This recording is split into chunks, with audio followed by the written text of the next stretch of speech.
Okay, we'll be back, guys. We are going to look at bacteriophages. In this video, we're going to have a brief discussion about them. First of all, what are bacteriophages? Now, a bacteriophage is a type of virus. Let's get the pointer.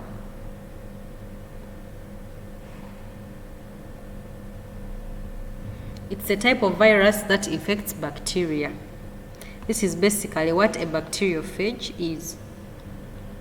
And literally, bacteriophage means bacteria eater. Meaning phage is the eater, then bacteria. So this virus practically eats bacteria. Okay.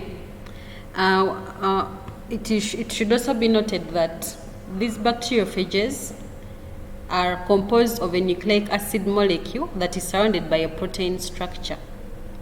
That is actually the basic description of all viruses. There is always the nucleic acid, the RNA, or the DNA, which is surrounded by a protein structure. Now, a bacteriophage, it first of all attaches itself to a susceptible bacterium. It first attaches and then it infects the bacterial cell. After the infection, this bacteriophage will hijack the bacterium's cellular machinery. It will basically, the nucleic acids will be the ones which enter, and then they will hijack the bacterium's cellular machinery. It will first of all prevent it from producing its bacterial components. Therefore, the bacteria will not be able to produce any enzymes, it will not be able to produce any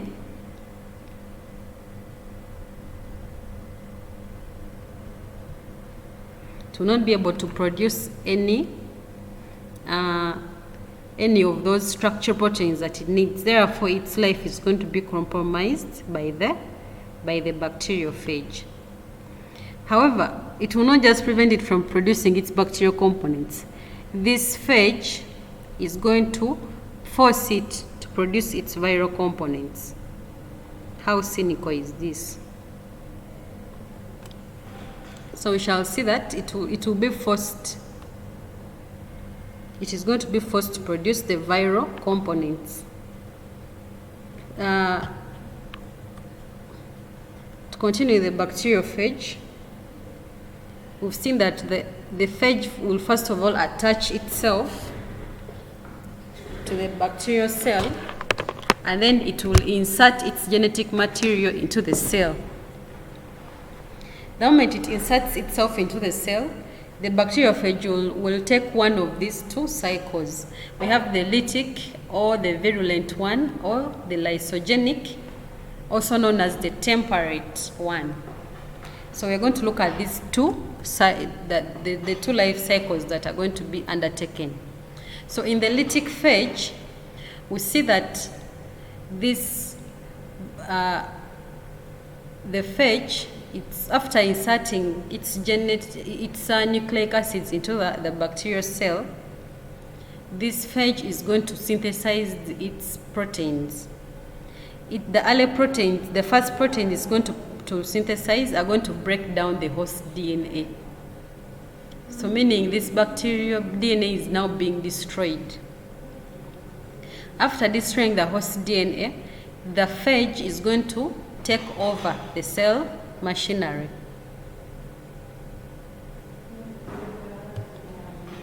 We see that it's going to take over the cell machinery. The first thing that it does is to break down. Let's not forget these things. The phage is first of all, it's going to produce early proteins. The first protein it's going to produce are going to break down the host DNA.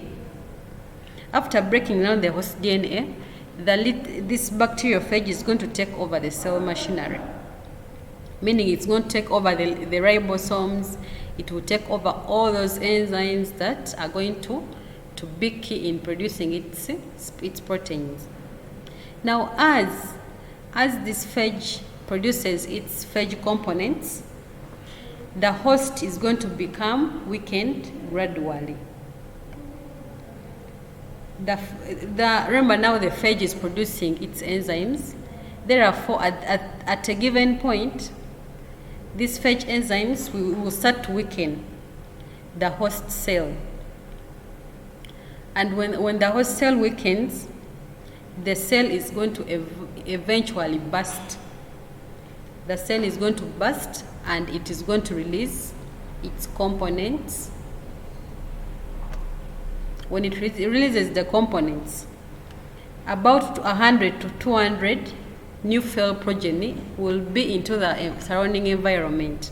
It means they are going to now move around to infect other cells, and the cycle will continue.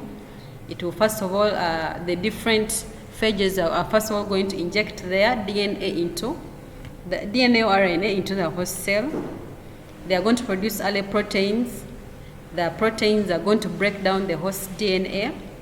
After breaking down the host DNA, we are going to see that the phage is going to take over the cell machinery. And after that happens, the host is going to be weakened by the phage enzymes and the cell will burst. So imagine like around 200 phages that have been released, they are going to infect more 200 cells. And those 200 cells are still going to burst, releasing more. So this is a very dangerous phage, as it can destroy bacterial colonies in just a matter of hours. Now, when you look at the lysogenic phages, these phages do not kill. If you were to look at the differences, the lytic ones kill the host cell, but these lysogenic phages do not kill the host cell. Instead of killing, they use the host cell as a refuge. They use the cell as a refuge where they exist in a dormant state. So practically these phages are dormant when they are inside the host cell. They incorporate their nucleic acid into the host cell and replicate with it as a unit without destroying the cell. This is actually interesting. So what these phages do, they are going to incorporate their nucleic acids into the host cell. After they incorporate themselves, as the cell divides, as the cell replicates the DNA, as it transcribes and translates, these incorporated nucleic acids from the phages are also going to undergo the same thing. Now, we should not forget that there are some conditions where the lysogenic phages can be induced to follow a lytic cycle. So meaning this can now turn into the one we just looked at, which will destroy the bacterial cell. So this is a picture that basically shows what is going to happen. Here we have the lytic cycle.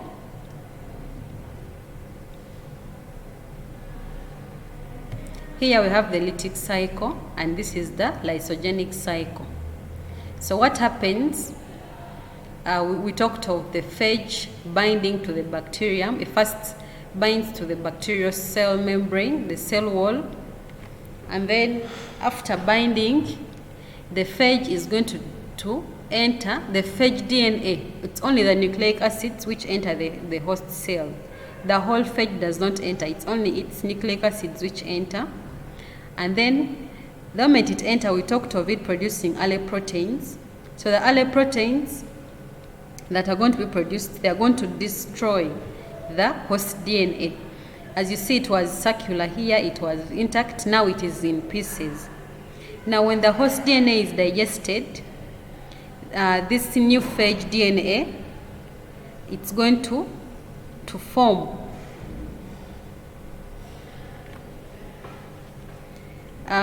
there is going to be new formation of phage DNA. some of the nucleotides which were constituting the host DNA, they are going to be part of the phage DNA. So after it forms a new DNA, like its new form that it wants, it's now going to transcribe all the genes for the phage are going to be transcribed and then translated to form the phage proteins.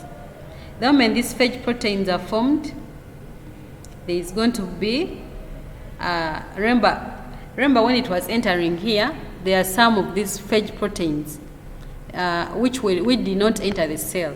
However, here, when the phage DNA has been formed, the new phage DNA, we are going to see that it's going to be able to synthesize its proteins. It's going to synthesize all the proteins that it requires for it to survive and infect other cells. Therefore, as long as now, like you can see here, we are seeing the proteins. We are seeing this part which attaches itself to the host cells. So therefore, the phage is now ready to exit and infect other cells. So this is what happens. The cell is going to burst. The cell is going to burst as soon as the assembly of the different parts of the phage is complete. The cell will burst. It will undergo lysis, and new phages are going to be released, which are going to start the cycle again. So we shall have all of them infecting other cells, and the cycle is going to continue. So this is basically the lytic cycle of the bacteriophage. Now, when we come to the lysogenic cycle, we see that it starts from here. Now, what happens here is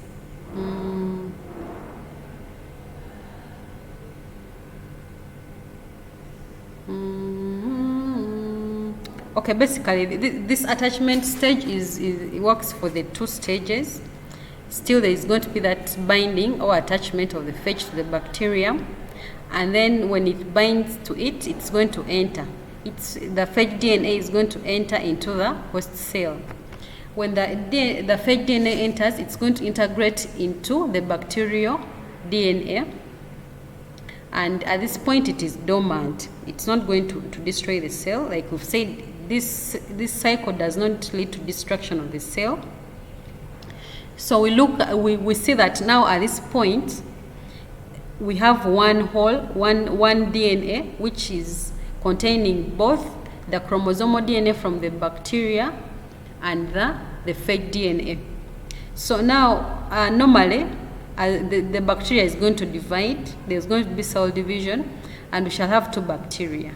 Therefore, the progeny of the bacteria are going to be having the phage DNA. Now this one,